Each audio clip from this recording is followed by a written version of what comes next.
The sound of tearing fabric is something I will never forget. It wasn't just cloth ripping. It was the sound of 1,000 consequences unraveling in a single heartbeat. I stood waist-deep in the raging river, rain slamming down so hard it felt like nails on my skin, clutching the fragments of a woman's dress in my hands. Her breath was ragged, her eyes wide with terror, and though I had dragged her from the current before it swallowed her whole, there was no gratitude on her face. She looked at me as though I were the danger she had just barely escaped. I wanted to tell her she was wrong, that I had risked everything to pull her from death's grip, but the truth didn't matter. Not then. Not with the storm overhead and shadows moving along the ridge above us. I could feel eyes on me, watchful, suspicious, unyielding. From their vantage point, they could only see a stranger holding torn fragments of a woman's traditional dress, her fear carved clearly across her face. To them, the story wrote itself, and I was the villain in it. But none of them had heard what I had heard 3 hours earlier when the storm first broke over the canyon. None of them had heard the screams that cut through the wind like knives.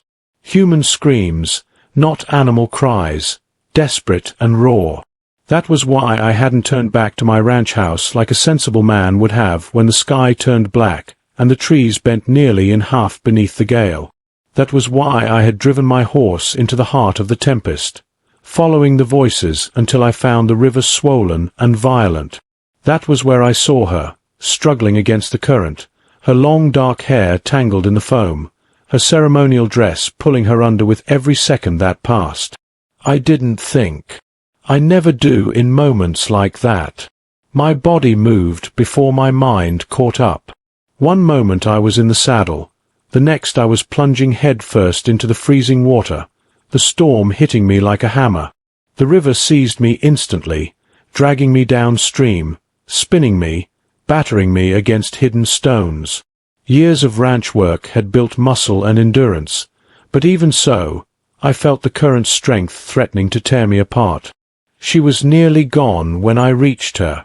I caught her waist, pulled with every ounce of strength I had left, and for a fleeting instant, her eyes met mine. What I saw there wasn't just the terror of drowning. It was something deeper, sharper. Fear of me. Fear of what being touched, being saved, by an outsider might mean. But I didn't have time to untangle that fear. The rapids loomed just ahead, jagged rocks jutting from the water like the teeth of some great beast. If we didn't make it to shore in the next 10 seconds, we would both be shredded to pieces. I hauled us sideways, fighting the water that wanted us both. The fabric of her dress bunched in my fist, slick and heavy with rain. Then came that awful sound, the tearing. Her sharp intake of breath cut through the roar of the storm. A handful of bright cloth tore free, vanishing downstream, while she scrambled to clutch the remnants to her chest. But we made it. By some miracle, we reached the bank, collapsing in the mud, gasping for air. For a brief moment, I thought it was over. She was alive. That was enough. But then I saw her face. Not relief. Not gratitude. Terror. Her eyes darted to the ridge above, where dark figures emerged through the rain. Warriors, their outlines sharp against the storm. They had seen everything, me clutching the torn fabric, her body pressed against mine in the water, the fear etched into her expression. To them, it wasn't rescue. It was dishonor. And then I understood the real danger had only just begun. The woman pressed herself against the muddy bank, smearing dirt across her arms and face with frantic, desperate hands, as though she were trying to erase evidence of something. I couldn't understand her words, but panic is universal, and her every movement screamed of it. Above us, the warriors moved closer, weapons in hand, their silhouettes carved against the lightning. I raised my hands, trying to show I meant no harm, but the harder I tried to calm her, the more she recoiled, until finally she shoved me back into the shallow water and whispered in broken English. Just one word. Go. But it was already too late. The first warrior had begun his descent down the canyon wall, his movements fluid, practiced, deadly. Others followed, their numbers multiplying with every heartbeat. I counted 12 before I lost track, their weapons gleaming even in the grey stormlight. My stomach tightened with the cold realization. I had saved a woman from drowning only to stumble into a storm far worse than the river. Because sometimes saving a life doesn't make you a hero. Sometimes it makes you the enemy. The rain didn't let up. It hammered the canyon walls, cascaded off the ridges in sheets, and filled the air with a roar that seemed to swallow every other sound. Yet somehow, above the thunder, above the crashing river, I could hear them. Boots grinding stone, the rattle of weapons, the harsh breaths of men descending toward us. I staggered upright in the shallows, the mud sucking at my boots. My chest heaved from the fight with the river, but instinct demanded I move now. The woman, crouched against the bank, tried to cover herself with the shredded remains of her ceremonial dress, her eyes flicking between me and the approaching warriors. She knew what was about to happen, and though I didn't understand the words of her people, her face told me enough. In their eyes, I had committed an unforgivable act. I wanted to shout the truth. I wanted to tell them that I had heard her screams, that I had thrown myself into the water to pull her back from death. But words would mean nothing here. To them, what they saw was all that mattered. An outsider, a rancher, standing over one of their women, the sacred cloth of her garment torn, her body shivering in mud and rain. Truth was drowned beneath perception, and perception was already a blade at my throat. The first warrior dropped onto the bank no more than 20 feet away. His dark hair was plastered to his face, but his eyes blazed sharp and furious. A tomahawk gleamed in his right hand, water streaming down its edge. He didn't speak.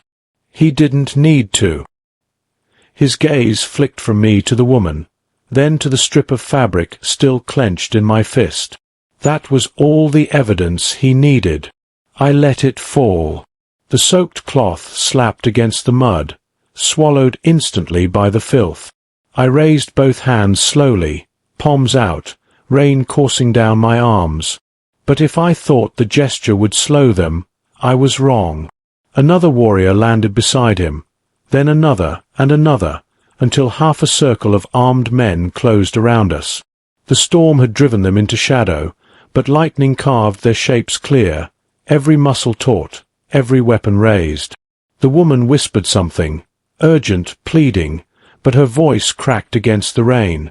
The warriors ignored her. Their eyes never left me.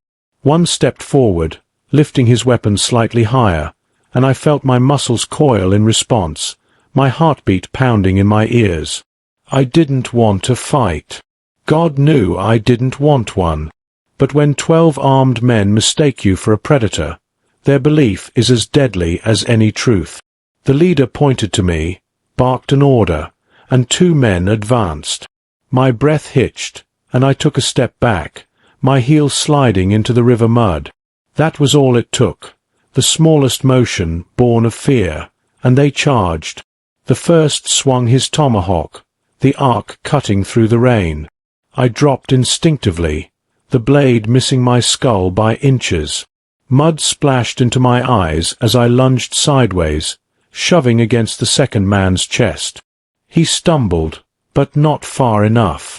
A knee slammed into my ribs, pain exploding through me. The storm, the river, the mud, all of it spun into chaos as they drove me down. Instinct took over. Years of breaking horses, hauling lumber, and wrestling bulls had built more than scars on my body. They had carved reflexes deep into my bones. I twisted, throwing my weight into the man on my left, and felt his body crash hard into the mud. The other raised his tomahawk again, but I caught his wrist mid-swing, straining with every fiber of strength to keep the blade from descending. His teeth bared, his breath hot even in the rain, his arm shaking as he pushed down with raw fury. For one heartbeat, the storm vanished.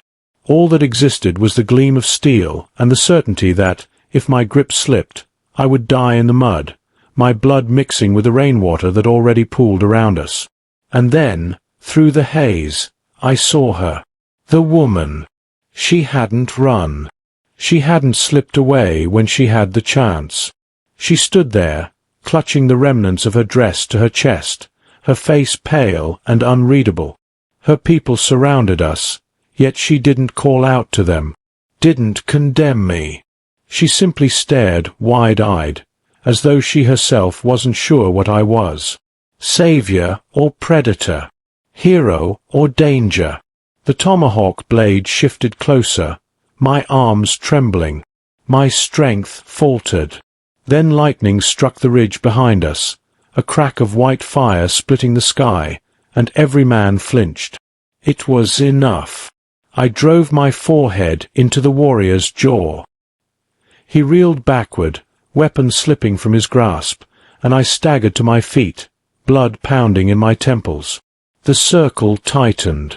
More warriors moved in, weapons raised, voices sharp with fury. My lungs burned. My vision blurred. There was no winning this fight. Not here. Not against them all. My only choice was the river, the same river that had nearly killed us both minutes ago. I glanced once at the woman. Her lips parted as though she might speak, but no sound came. I didn't wait. With a desperate breath, I turned and dove back into the current, the cold water swallowing me whole once more. The last thing I saw before the river dragged me under was her face, haunted, uncertain, staring after me through the storm. The current dragged me like a rag doll, and for a moment I thought the river had only delayed what the warriors would have finished. My lungs burned as I fought to keep my head above water, the roar of the storm blending with the thunder in my chest. Every time I surfaced, lightning split the sky, carving jagged scars of light across the canyon walls. The rain struck my face like needles, and the river hurled me against rocks sharp enough to split bone. But I clung to the pain. Pain meant I was alive, and alive meant there was still a chance, however thin. The river twisted sharply, pulling me into a narrow channel where the water deepened, the current accelerating. My boots snagged on submerged roots, and I barely kicked free before being dragged under again. Darkness swallowed me whole. For a terrifying instant, there was only silence, only the cold, suffocating grip of the water. My chest screamed. My body begged me to breathe, to give in, to surrender. And then, I burst through the surface, gasping like a drowning animal. My vision blurred, but I caught sight of the ridge high above. Tiny silhouettes leaned out over the storm. They hadn't given up. Even in the downpour, I knew they watched. The warriors would follow. A man like me couldn't simply vanish into the night, not after what they thought they had seen. The current slammed me into a fallen tree wedged between the banks, and I seized the trunk, clinging with shaking arms. The bark tore my palms, but I didn't let go. Inch by inch, I dragged myself over the slick surface until I tumbled onto the muddy bank. My body screamed with exhaustion, but I forced myself to crawl higher, away from the water's edge. There, on hands and knees, I coughed river water from my lungs and pressed my forehead into the mud, every muscle quivering. The storm still raged, but its fury had dulled to the background. My thoughts turned inward. What had I done? What fate had I stumbled into? I had thought myself a rescuer, a savior, perhaps. In that brief moment I pulled her from the river. But the look in her eyes, and the eyes of her people, that wasn't gratitude. That was fear, shame, rage. I had crossed into a world not my own, where customs were iron and perception sharper than steel. And now I bore the weight of their judgment, though I hadn't sought it. Branches cracked somewhere upriver. My head snapped up. Even over the storm I knew the sound. Men moving fast, tracking. My gut twisted. They were coming. I staggered upright, legs trembling, and pushed into the forest. The trees groaned under the wind, branches whipping, leaves plastered against my face. I moved blindly at first, stumbling through undergrowth, guided only by the instinct to survive. Every breath tore at my ribs, every step a reminder that I had no plan, no allies, and no way to explain the truth if they caught me. Hours, or perhaps only minutes, bled away in that endless storm. My senses dulled, the forest blurring into shadow and rain. I thought of my ranch miles away, of the horses in the stable, of the life I had built with hard hands and patience. It felt like a dream now, something slipping further the longer I ran. When I finally collapsed against the trunk of an ancient pine, my body refused to rise again.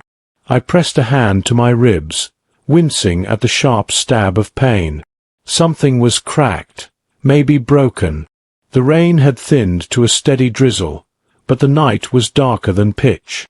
I closed my eyes, telling myself I would rest just a moment, just long enough to gather strength. But the forest had other plans. A whistle pierced the night, shrill and cutting. My eyes flew open. Torches glowed faintly between the trees, swaying in the blackness. My stomach turned to stone. They hadn't lost me.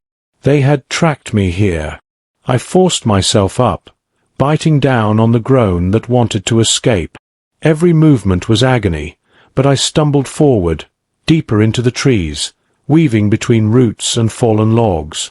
The whistle sounded again, answered by another, then another, until the forest itself seemed alive with hunting cries. My foot caught on a root, and I crashed face first into the mud. I lay there, chest heaving, listening to the torches draw closer, voices shouting in a language I couldn't understand but didn't need to. The meaning was clear. They were calling for my capture, or worse. I crawled forward, nails digging into the soil, when suddenly the ground beneath me gave way. A hidden slope, slick with rain, sent me tumbling headlong into darkness. My body rolled, smashed against rocks, tore through branches, until at last I landed hard on flat stone. For a moment, silence. The voices above grew distant, muffled by the drop. I blinked through the haze of pain and realized where I was. A ravine, narrow and deep, its stone walls slick with moss. The storm hadn't reached this far down. Here, the air was still, heavy, and strange. I pulled myself upright, leaning against the rock. My hands trembled. My body screamed.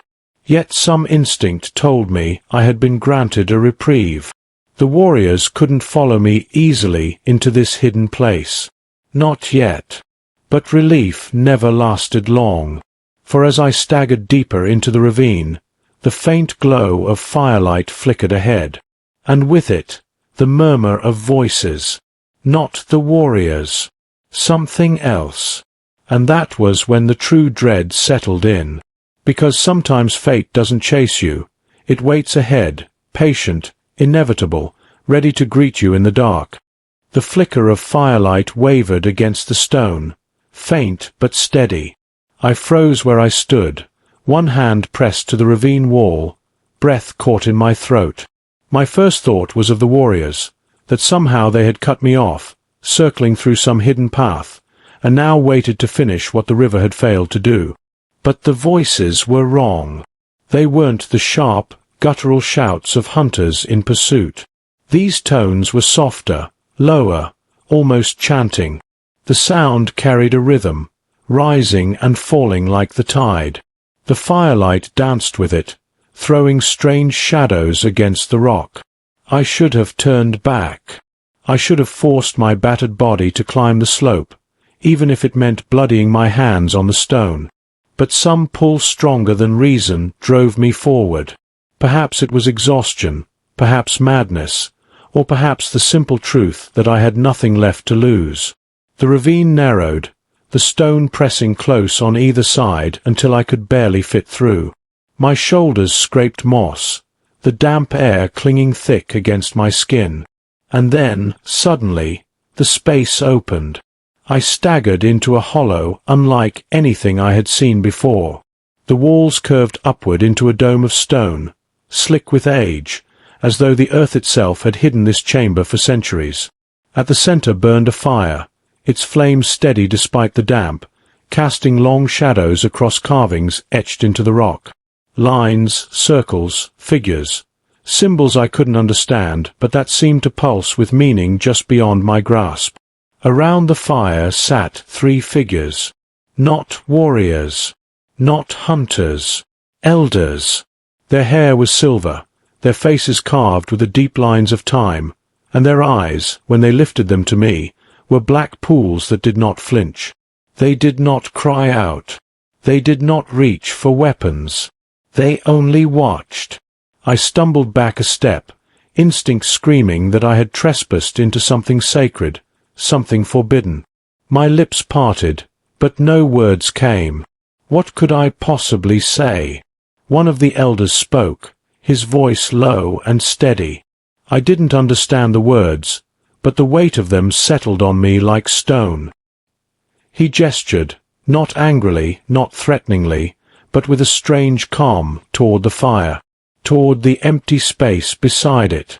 I shook my head, chest heaving. I don't belong here," I whispered, though I knew they couldn't understand. My voice cracked in the cavern, too small against the silence that followed.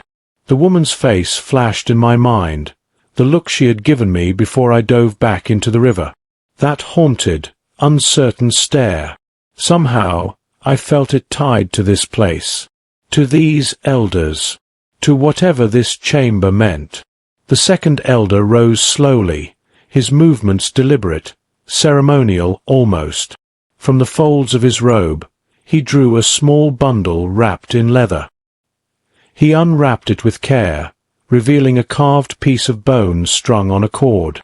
The bone gleamed pale in the firelight, etched with the same strange symbols that covered the walls. He lifted it toward me, arms extended. I didn't move. My legs trembled, my ribs throbbed, my mind spun. But his gaze never wavered, and something in it, something old, something patient, compelled me to step forward. I did, one step, then another, until the fire warmed my face and the smoke curled into my lungs. The elder placed the carved bone into my hands. It was warm, though it should not have been. My fingers closed around it instinctively, and the moment I touched it, the chamber seemed to breathe. The fire flared, the carvings on the walls shimmered as though alive, and for an instant I felt the river's current rushing through me again, cold, violent, endless. I staggered, clutching the cord to my chest. The elders did not move. Their eyes followed me with that same unreadable calm, as if they had been waiting for this moment long before I stumbled into their hidden hollow. A sudden echo of voices broke the trance. Shouts.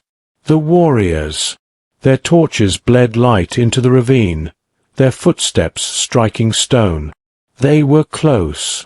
Panic surged through me. I turned to flee, but the third elder lifted his hand sharply. His voice rang out, louder than the others had spoken, sharp as the crack of thunder. The effect was immediate. The chanting stopped. Even the fire seemed to lean toward his command. Then, silence. The footsteps above faltered. The torches dimmed. It was as if the ravine itself swallowed the sound of pursuit, holding it at bay. I stood trembling in the firelight, the carved bone heavy in my hands. My heart thundered. I had escaped, but not by my own strength. The elders had done something beyond me, beyond reason. The first elder pointed to me again, then to the bone, then to the exit of the hollow. His meaning was clear, even without words. Take it. Carry it. But why me? Why an outsider? Why a rancher who had only tried to save a drowning woman and now found himself hunted, judged? entangled in something far greater than his understanding. I wanted to refuse. I wanted to drop the bone into the fire and run until my lungs burst. But when I looked down at it, I felt the weight of inevitability. My life had already been rewritten the moment I pulled her from the river. There was no going back. I slipped the cord over my head. The bone rested cold against my chest. And in that instant I knew, whatever path lay ahead, it was no longer mine alone. The night had thinned to a grey, trembling silence by the time I crawled from the hollow. Dawn was still distant, yet the storm had broken, leaving behind a heavy mist that clung to the ravine. My breath fogged the air as I climbed the slick stone slope, every muscle aching, every bruise burning.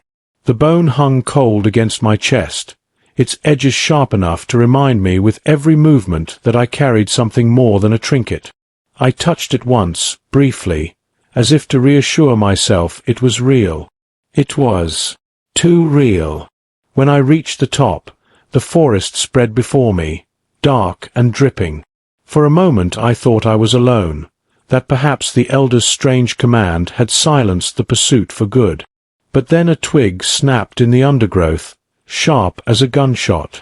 I dropped low, heart hammering. Through the mist, I saw them. Warriors.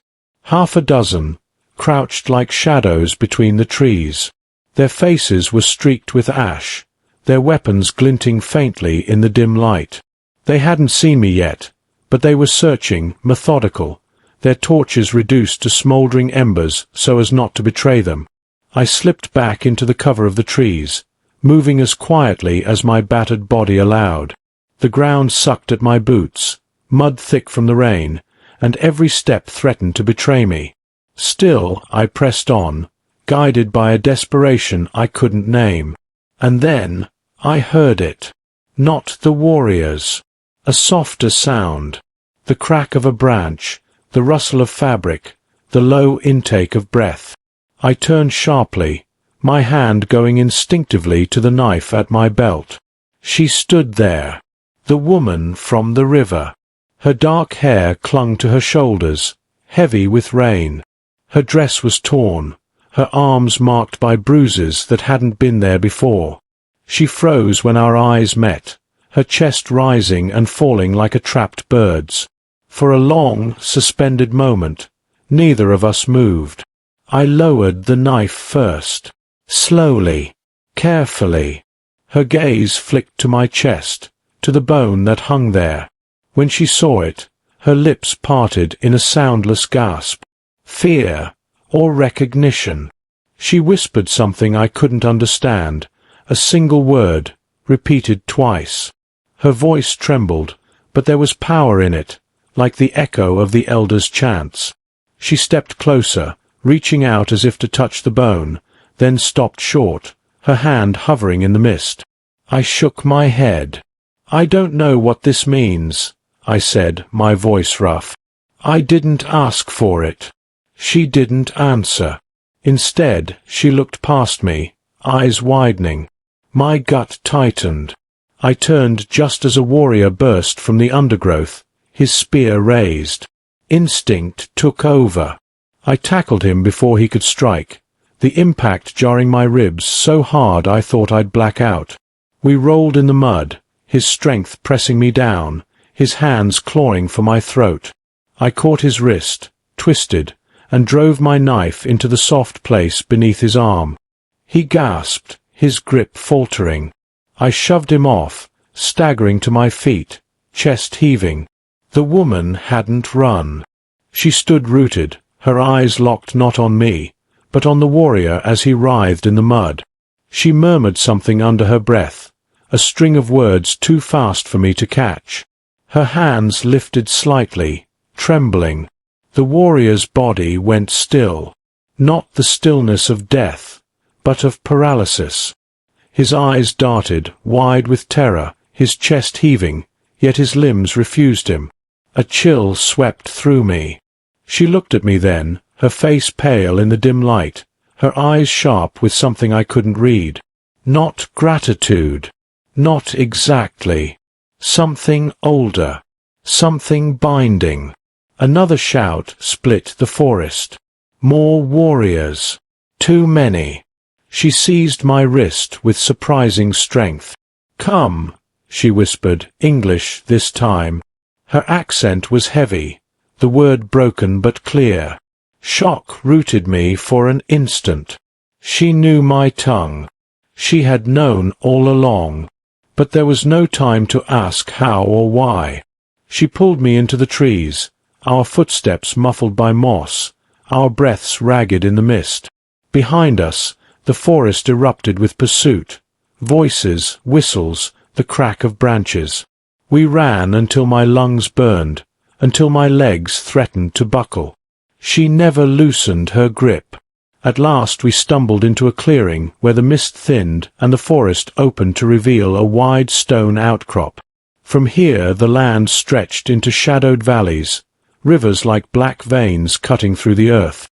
She released me only then, turning sharply, her eyes hard. "You should not have taken it," she said. Her voice was low, her English halting, but each word struck like a stone. "I didn't take it," I snapped. "They gave it to me." I touched the bone against my chest. "Why? What does it mean?" Her face twisted, not with anger, but with fear. She shook her head, stepping back as though the sight of it burned her. "It means, you cannot leave." The words hit harder than any blow. I stared at her, the forest spinning around us. "You don't understand," I said, my voice breaking. "I didn't ask for this. I just wanted to help you. I pulled you from the river. That's all."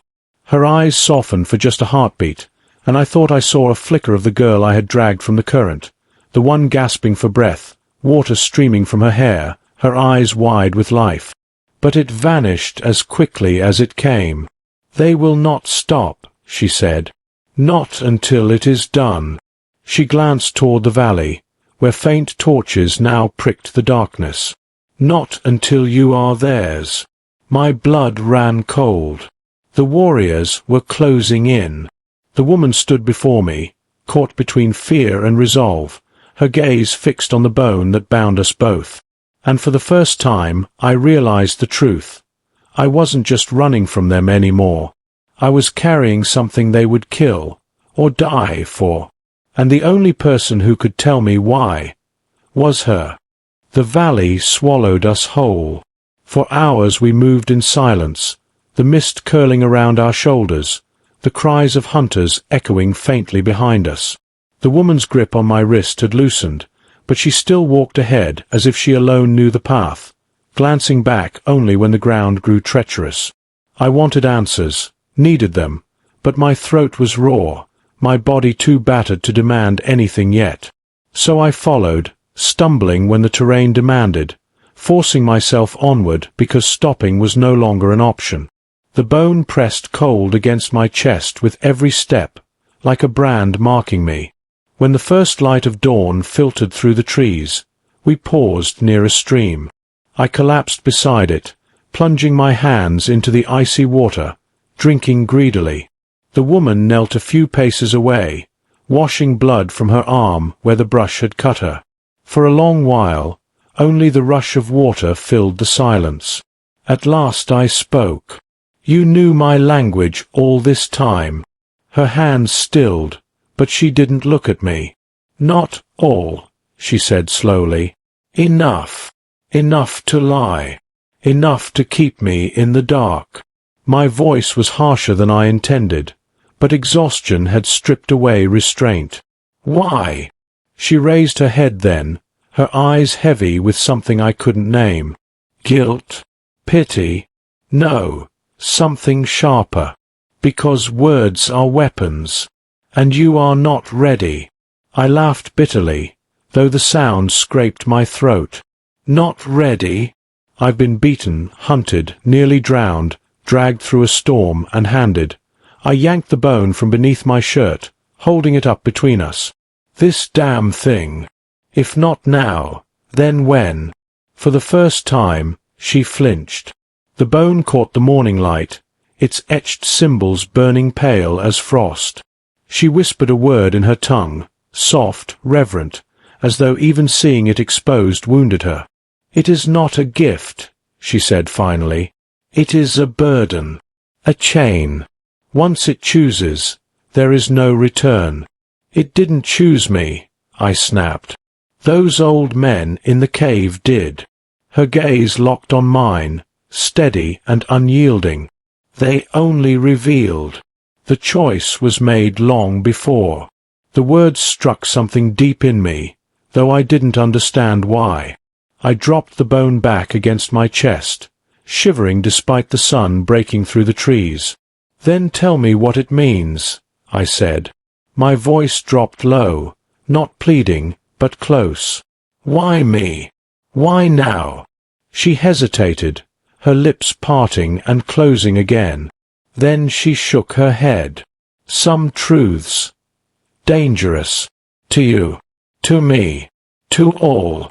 The frustration boiled hot in my chest. I wanted to scream, to shake her until she spilled whatever secrets she guarded. But before I could, the crack of branches split the air. We both froze. The sound came from the ridge above the stream, heavy footsteps, deliberate. I caught the glint of metal through the trees, and then a figure emerged. Not one of the tribe. A man, pale-skinned, dressed in tattered expedition gear, his beard wild, his eyes hollow with hunger. He carried a rifle slung across his back and staggered like a ghost through the underbrush. My heart lurched. For the first time since this nightmare began, I saw a glimpse of my world. A chance, maybe, to escape. The woman stiffened, her hand darting to my arm.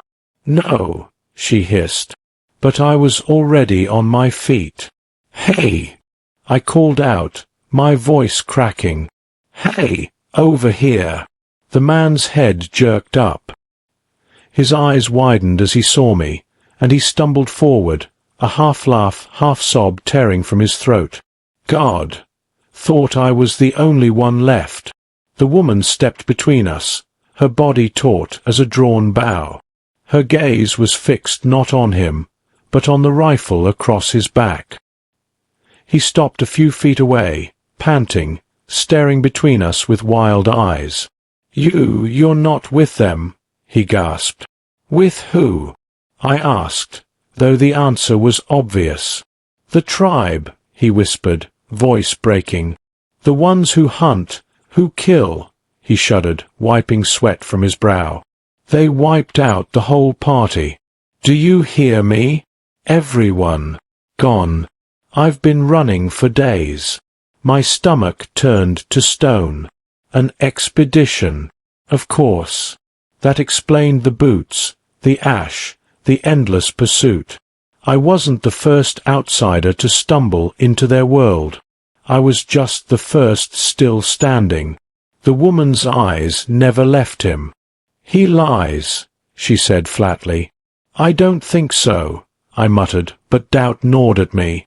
His trembling, his desperation, it was too raw to fake. The man noticed the bone then. His gaze sharpened instantly, hunger replacing fear. "Where did you get that?" I instinctively stepped back, covering it with my hand. His voice rose, ragged with urgency. "That's what they're after, isn't it? That's why they won't stop. I saw it. I saw them carry one just like it. They killed for it. They'll kill you too. Give it to me. I know what to do with it." The woman's voice cut sharp as steel. "Do not listen. He will betray." The man rounded on her, his hollow eyes narrowing.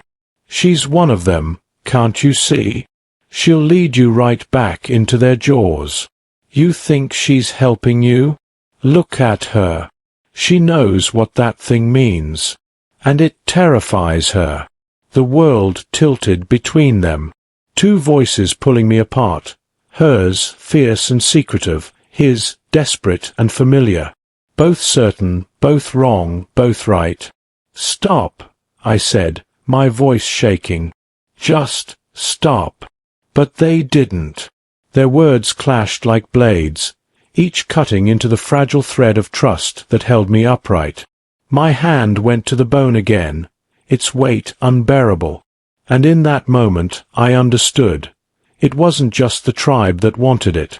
The hunger in the man's eyes, the fear in hers, they were bound to it, all of them. And now so was I. The forest seemed to close in, the mist thickening, voices rising on the wind. The hunters were near. Too near. I looked from the man to the woman, from desperation to secrecy, and knew there was no choice left but one, to keep moving, to carry the burden myself. Because if I let it fall into either of their hands, the world would break before my eyes. The survivor's breathing rattled in the silence after his outburst, ragged and uneven. His eyes stayed fixed on the bone, hungry, desperate, as though the thing around my neck was the only tether holding him upright. The woman stood rigid between us, her hand hovering near the knife at her belt, gaze sharp as flint. The air between them was brittle, ready to shatter at the faintest touch. "We can't stay here," I said finally, forcing the words out. My voice was low, raw from exhaustion, but firm enough to cut through their hostility. "The hunters are close. If we fight among ourselves, we're already dead." Neither answered, but the silence itself was answer enough. Their hatred didn't vanish, but it folded, tucked away behind masks of necessity. "Fine," the survivor muttered at last, wiping his mouth with a trembling hand. "But once we're out of their reach, we settle this. That thing," he pointed at the bone, "doesn't belong with you."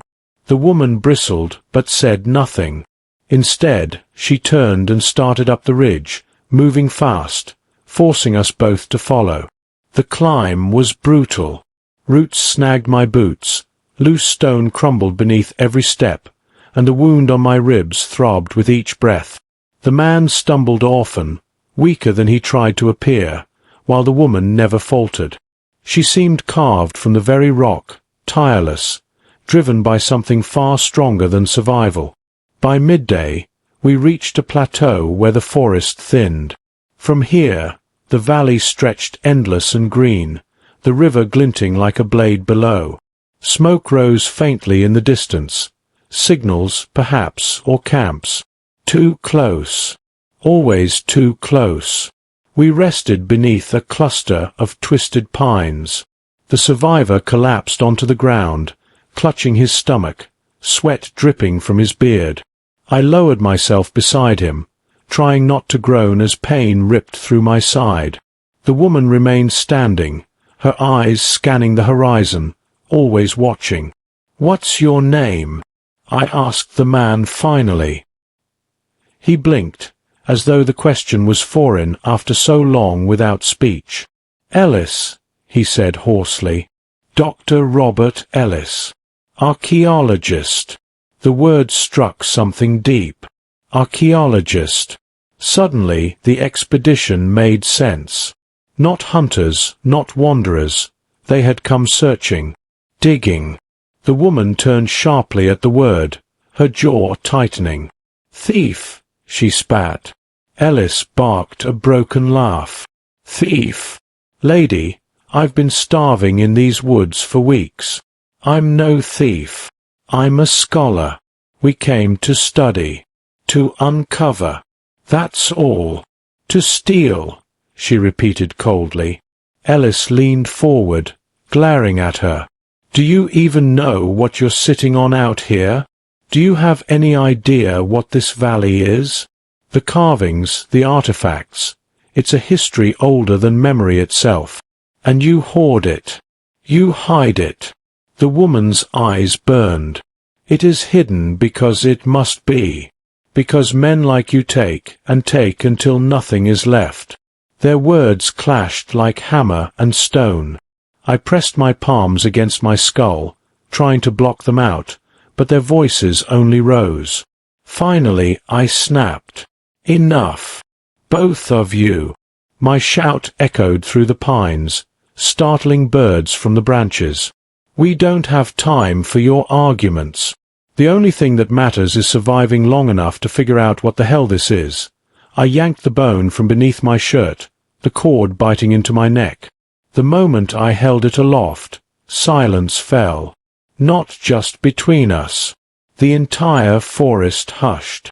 No wind, no birdsong, no rustle of leaves. The world held its breath. Then the bone grew hot. Not warm, not merely pulsing, but searing, as though fire burned inside it. I tried to drop it, but my fingers refused to open, clenched tight around the smooth surface. Panic flared in my chest as light bled from the etched symbols, glowing bright enough to paint the trees in pale fire. Ellis scrambled back, eyes wide in awe and terror. "God, it's real," he whispered. "It's real." The woman's expression was different. Grim, knowing, her face set as if she had seen this before. She stepped forward, voice taut with warning. "Control it, or it will consume you." I can't." My voice broke as the heat seared deeper, tendrils of light crawling up my arm. My vision swam, my pulse thundered, and suddenly I wasn't in the forest anymore. I was in the river. Water closed over my head, icy and endless. But I wasn't drowning. I was moving with it, through it, seeing the currents twist like veins of light beneath the surface. The river wasn't just water. It was alive. It was memory, time, power, all surging at once. And then the vision shifted. I saw fire spreading across the valley, huts burning, screams tearing the night. Warriors falling, strangers with rifles advancing. Blood on the soil, smoke choking the sky. The bone pulsed in my hand, showing me not the past, not the present, but something else, something waiting. I gasped and fell to my knees. The light vanished. The forest returned. The bone cooled against my palm, as though nothing had happened. Ellis stared at me, trembling. What did you see?" I couldn't answer. My throat was dry, my chest hollow. The images still clung to me like smoke. The woman crouched beside me, her voice low, urgent. "Now you understand. Why it must never leave this place." Ellis surged forward, fury twisting his face. "No, you don't get it. This is history, prophecy. With that kind of knowledge, we could save millions. Stop wars before they start. Or start them sooner," the woman snapped. They were shouting again, but their voices barely reached me. All I could hear was the river, rushing in my skull, whispering, warning. The bone had chosen me, and whether I wanted it or not, I carried its burden now. Far below, a horn sounded, deep, mournful, rolling across the valley. The hunters, closer than ever.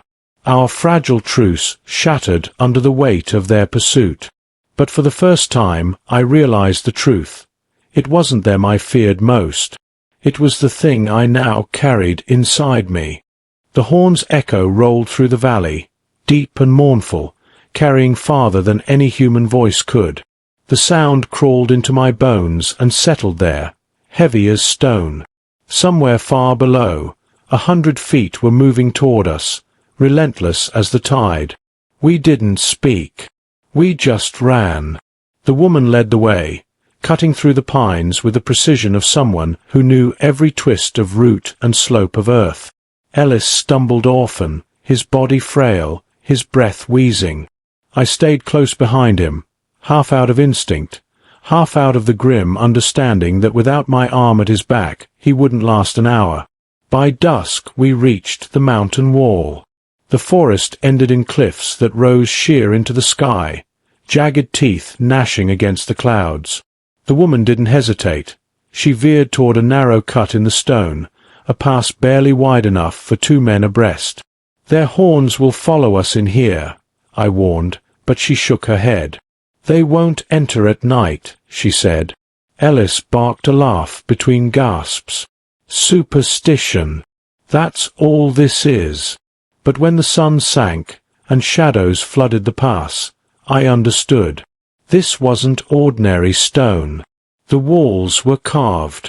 Not by tools I knew, but by hands long gone, shapes etched so deep into the rock they seemed to breathe. Faces. Spirals. Creatures half human, half something else. Their eyes glowed faintly in the moonlight, or maybe it was my imagination, but Ellis saw it too, because he stopped walking and pressed his hand reverently to the stone. "God above," he whispered.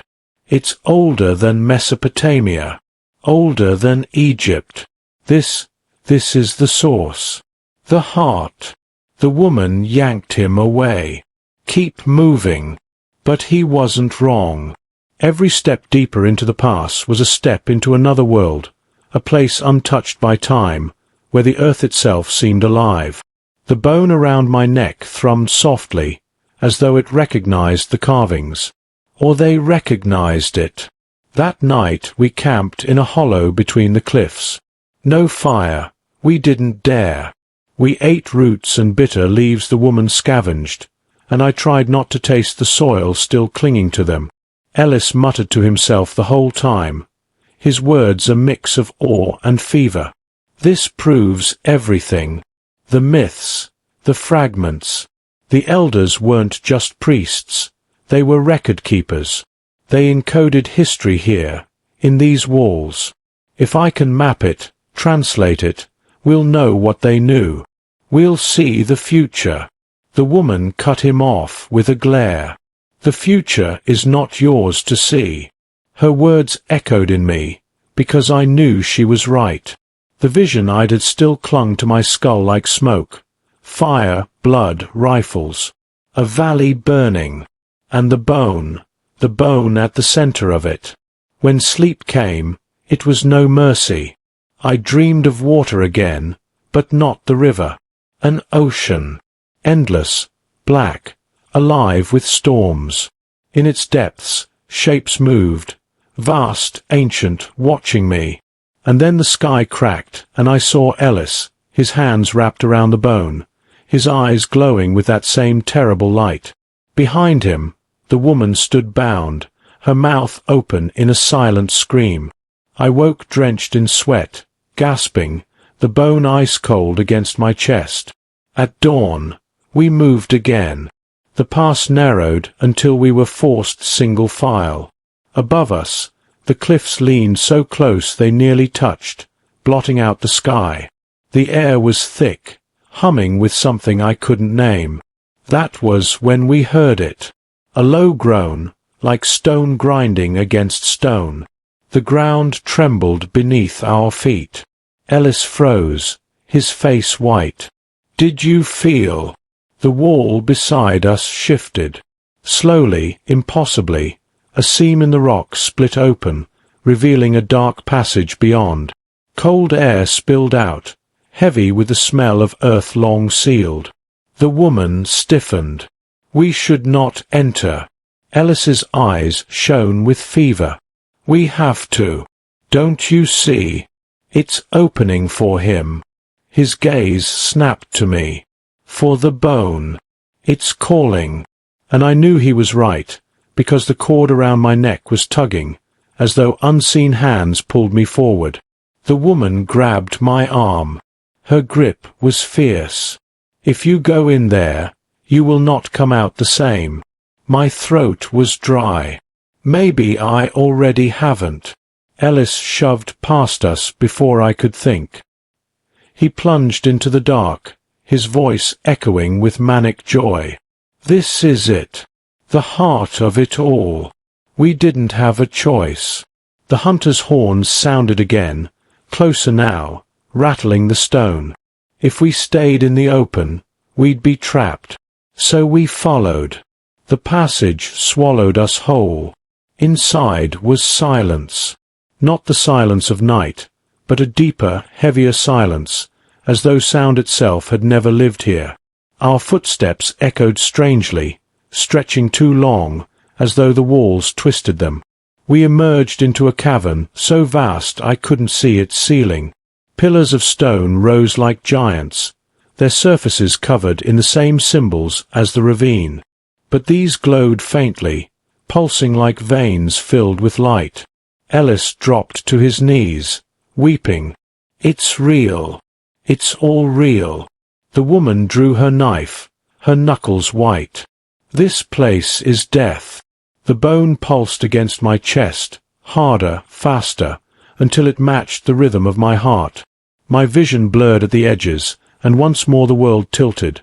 Images flashing, rivers of blood, Ellis's face, the woman's scream, fire climbing the mountains. But underneath it all, another image. A door. Not of stone, not of wood, but something older, waiting to be opened. And I realized, with a dread that hollowed me to the core, that the bone wasn't just a key to visions. It was a key, and the cavern we now stood in was its lock. The cavern seemed alive, breathing in slow, measured rhythms. Every pulse of light from the carved pillars cast long, twisting shadows that slithered across the walls. Ellis had dropped to the ground, his fingers tracing the glowing runes, whispering words that I couldn't understand. His eyes gleamed, unblinking, unseeing.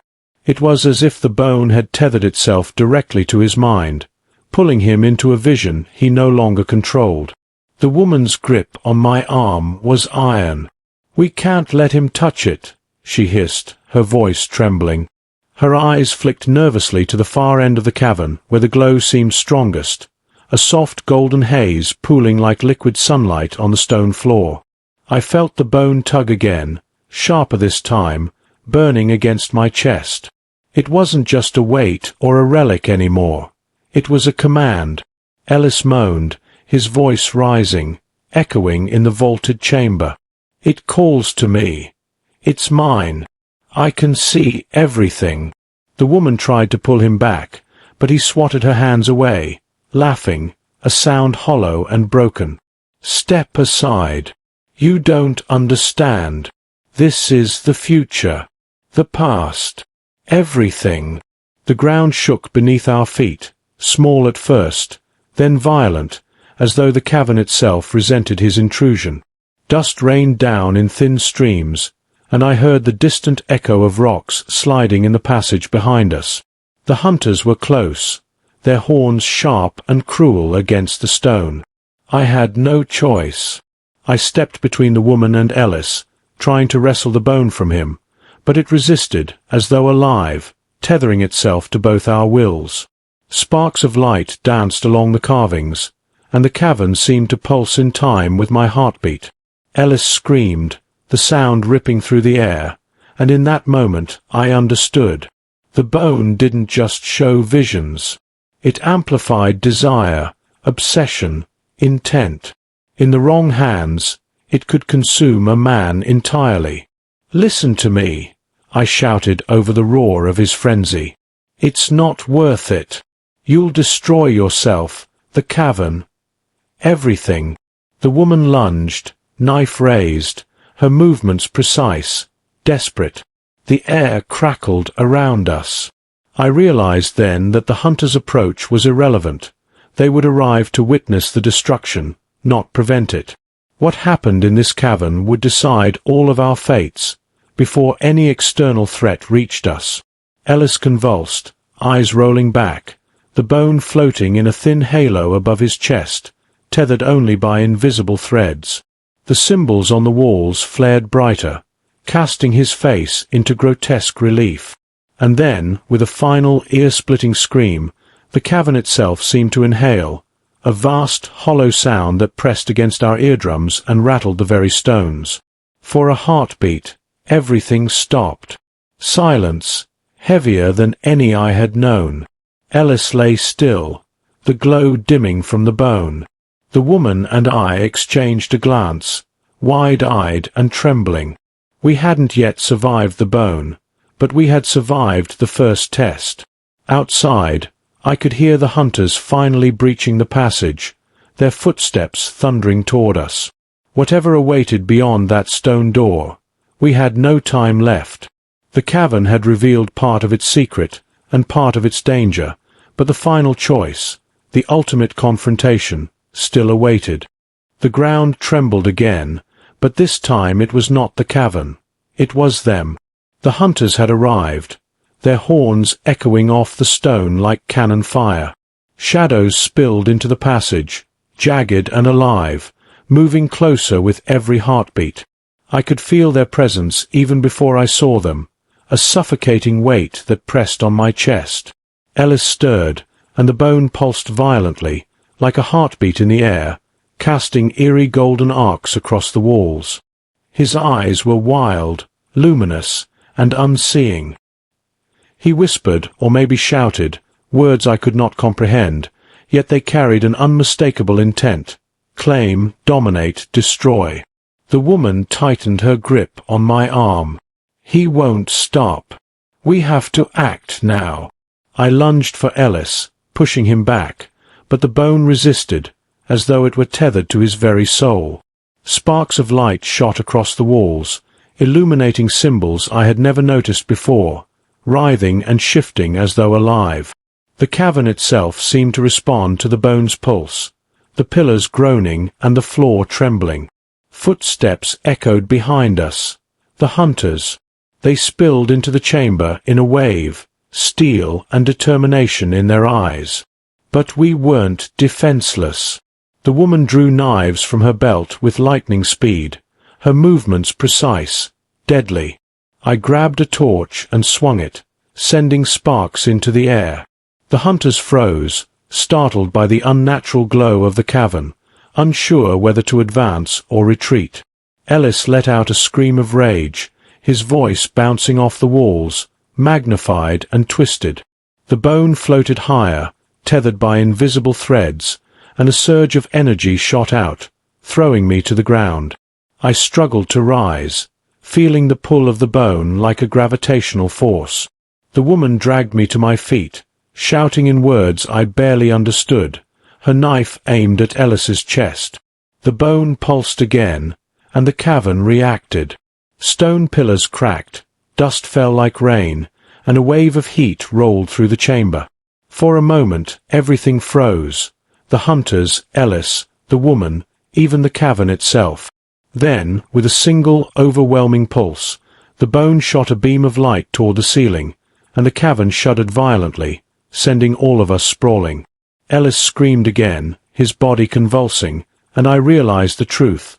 The bone's power was not bound to him. It was bound to intent. And right now, his intent was chaos, destruction. I had to act.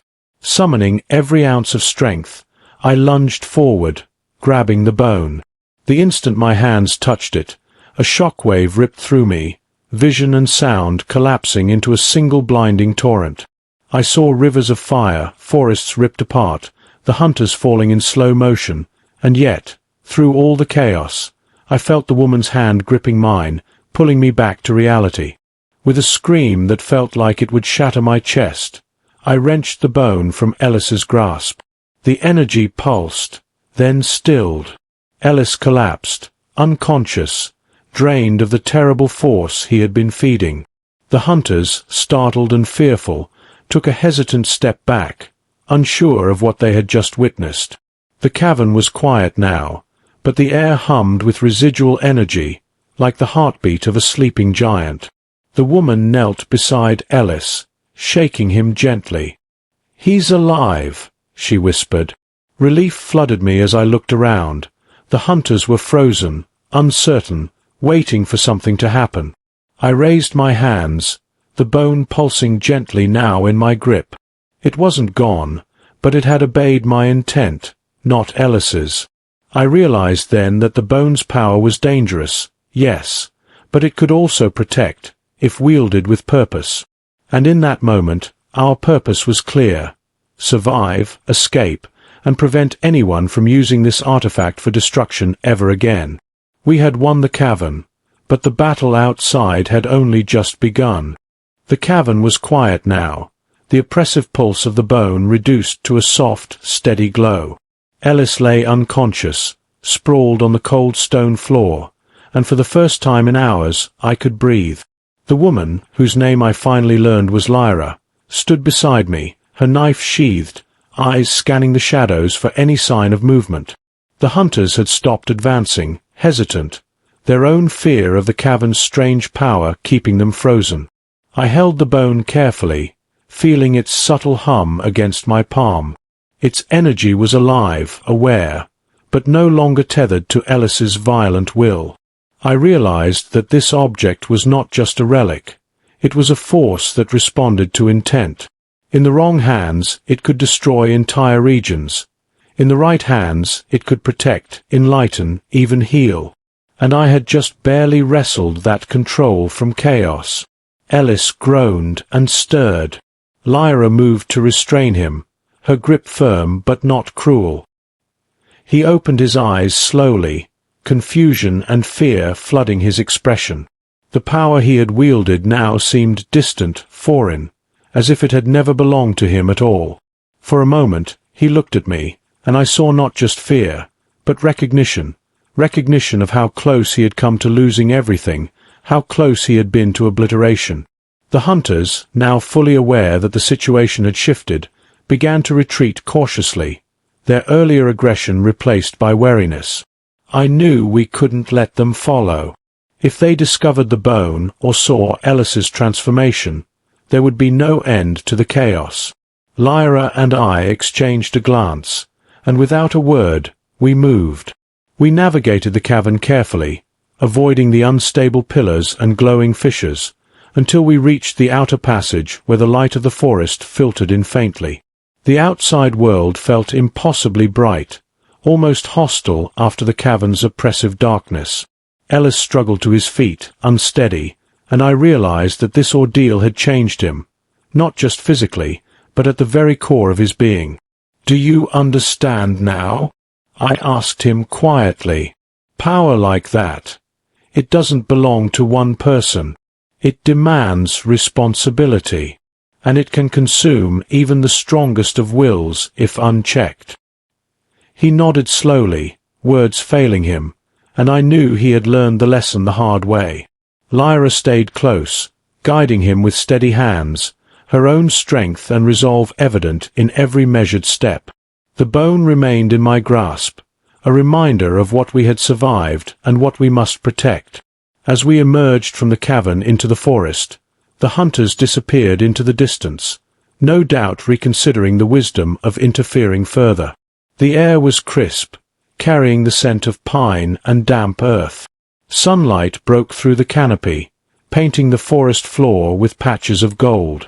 For the first time, a sense of calm settled over me. Ellis, once consumed by obsession and ambition, now walked beside us with quiet humility. Lyra glanced at me, a faint smile touching her lips, and I realized that we had formed a bond forged in survival, trust, and shared understanding. The forest around us seemed almost alive, as if acknowledging our passage, and I understood that the true power of the bone was not in domination, but in restraint. We had survived the cavern, Ellis had survived himself, and the hunters had been neutralized without unnecessary bloodshed. The bone was safe, its potential preserved, and we had learned that courage, unity, and careful intent could withstand even the most overwhelming force. As we left the forest behind, the sun rising fully over the horizon, I felt a strange serenity settle within me. The adventure was over, but its lessons would remain. Power could destroy, but it could also protect. Fear could cripple, but courage could overcome. And the bonds forged in the fire of crisis, between strangers, survivors, and unlikely allies, were unbreakable. For now, the world felt right again. The cavern, the bone, Ellis's transformation, all of it a memory, a story we would carry forward, not as a burden, but as proof that even in darkness, light could prevail. And as we disappeared into the forest trail, the distant echo of the hunters faded, replaced by the whispering wind and the promise of a new day, untouched by chaos, guided by intent, and shaped by the courage of those who refused to yield.